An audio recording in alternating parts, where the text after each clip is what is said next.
Bradock, a gente vai começar já falando sobre esse lançamento, né, pela Amazon. Isso. Então, que quem está nos assistindo agora, inclusive está vendo, mas fala um pouco aí para a gente então desse mais recente livro, o que é que trata ele? Enfim, são uma sequência de 4 lançamentos que inclusive vai estar na Feira de Escritores Fora do Eixo, uma primeira feira online, né, de escritores fora do eixo. Primeiramente, boa tarde, bom dia e boa noite. Dependendo do horário, né, que você estiver nos assistindo. Enfim, primeiramente eu estou lançando pela Amazon, que é o Fantasma da Estátua de Nelson Barbalho, que é um dos grandes historiadores e escritores de Então é o Caruaru. primeiro de uma série de 4.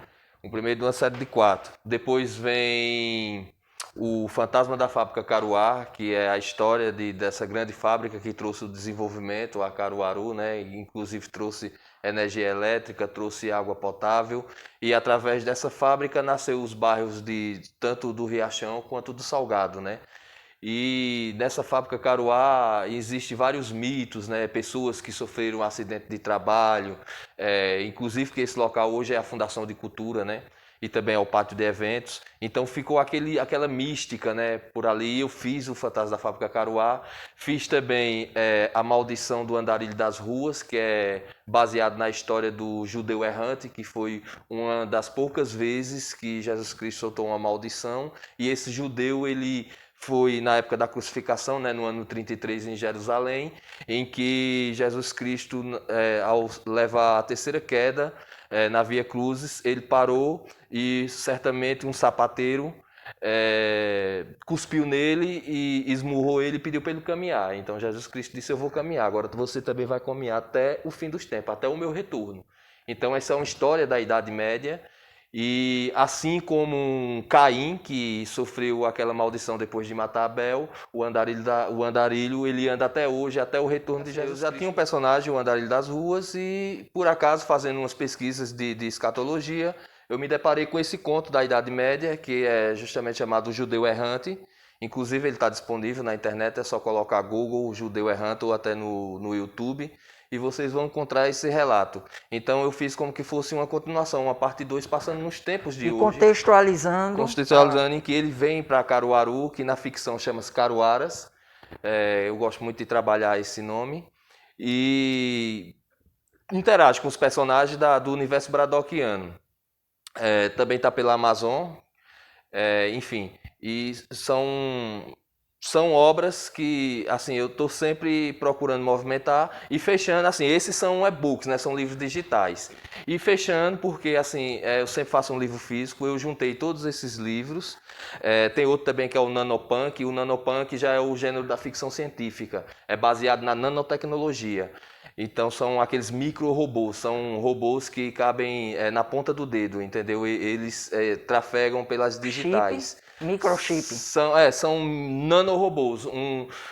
Exemplo, uma parede de DNA são 2 nanômetros. Exemplo, uma folha de papel tem 50 nanômetros. A largura de uma folha de papel são 50 nanômetros e a parede de DNA apenas 2 nanômetros.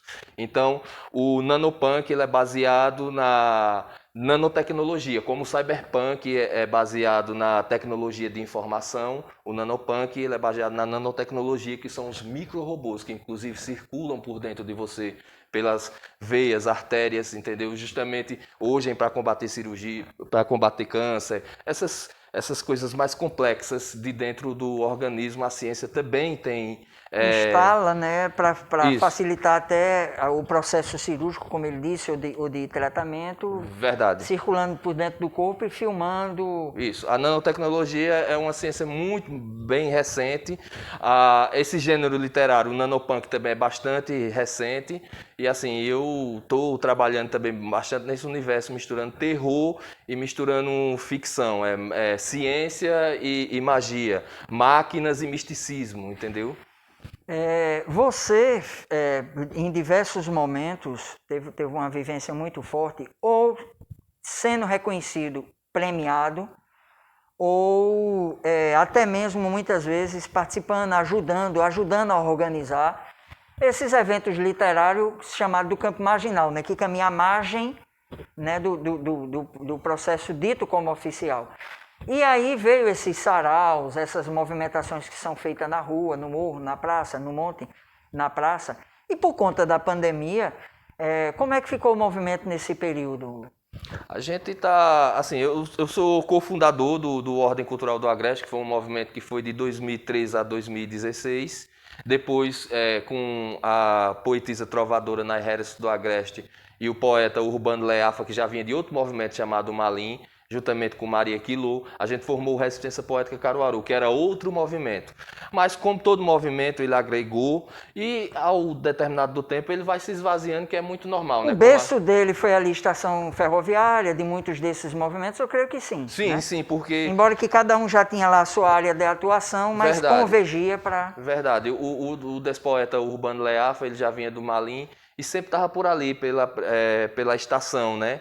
Porque, assim, como eu trabalho com a poesia marginal, que vem à margem da sociedade, ou poesia independente, ou poesia livre, porque tem os versos livres, são versos brancos, ao contrário da métrica, que é a medida do verso, o verso livre e o verso quebrado, ele não tem nenhuma obrigação de rimar no final, então ele só toca o coração. Então, a gente, queira que não queira, se conheceu, né? Porque eu já vinha de outro movimento, a internet, as redes sociais já tinham ideia, os outros poetas que estavam começando já tinham ideia. Então, eu encontrei também esse campo fértil e a gente fundou um movimento em cima de outro, né? E foi se esvaziando, como a Jovem Guarda, como a Tropicália, normal. Cada poeta para o seu lado, mas sempre a gente está se encontrando e fazendo outros projetos. Entendeu? E assim, nessa pandemia, Nesse período... infelizmente, a gente, assim, infelizmente também, a gente está fazendo muita coisa online. Feita essa feira agora, que inclusive o Despoeta Urbano e Maria Quilô também estão participando, que é a primeira feira de escritores fora do eixo, lá de Bezerros, se eu não me engano, 23, 24. Então, inclusive, eu vou estar estreando com uma oficina de poesia marginal e poetas malditos. Poeta maldito por quê? Porque ele vem das cantigas de Rosa de Maldizer, do século XII de Portugal. Entendeu? São as cantigas de escárnio, as cantigas de maldizer. Então esse maldito, ele vem disso, de você fazer uma poesia dando ênfase a um certo personagem, exemplo, um governador, um prefeito, uma autoridade. Num tom mais crítico. Num tom mais crítico. Entendeu? Então, esses poetas, eles chegavam a ser presos, tanto lá em Portugal, como aqui também na Bahia, no período barroco, com Gregório de Matos, que é chamado Boca do Inferno. Ele foi, inclusive, ele fazia poesia citando o governador, né?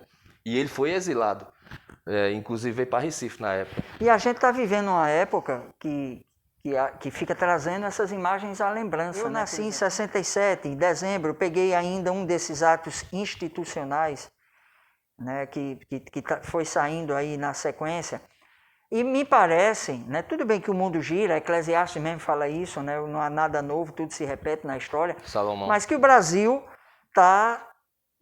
parece que está querendo trazer de volta esse momento onde a gente fica muitas vezes sem perspectiva para a arte, para a cultura e principalmente nessa forma que você está falando, eu fico até imaginando.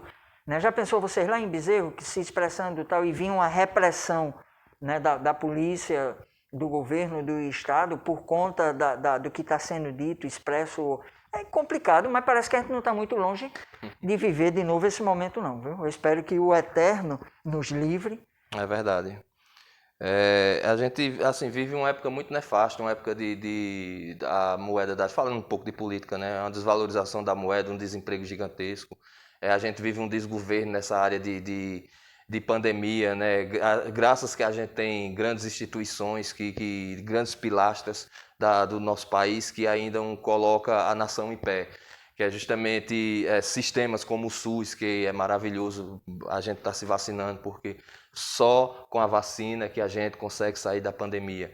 Entendeu? Mas, infelizmente, a gente tem pessoas no poder que deixam o desgoverno até para promover o caos e depois querer dar intervir, fazendo do Exército um partido político. Mas o Exército, ele é uma instituição de Estado, o Exército não pertence a nenhum governo. O Exército é uma instituição do Estado que tem que estar fazendo... obedece à Constituição e não a esse ou aquele presidente. Verdade. Né? Então, quando você politiza o Exército por um lado, a hierarquia, ela sai por outro, entendeu? Porque a partir do momento que eu sou direita, eu dou ao meu companheiro o direito também de ser esquerda. ou de ser centro. Então, assim, o Exército tem que estar fazendo ponto, tem que estar cuidando das fronteiras, tem que estar fazendo pistas e deixe a política para os civis, entendeu? E é isso, a gente não pode politizar, a gente tem que prestar atenção e cada órgão no seu local. É mais ou menos isso e espero que a democracia perdure porque, assim, a alma do nosso povo ela é democrática. A gente sofreu algumas intervenções militares, inclusive desde 1889, né? Passando por Getúlio Vargas, passando pelo golpe de 64, mas a alma da gente é democrática. Apesar dos pesares, o melhor sistema é a democracia. Ainda é a democracia.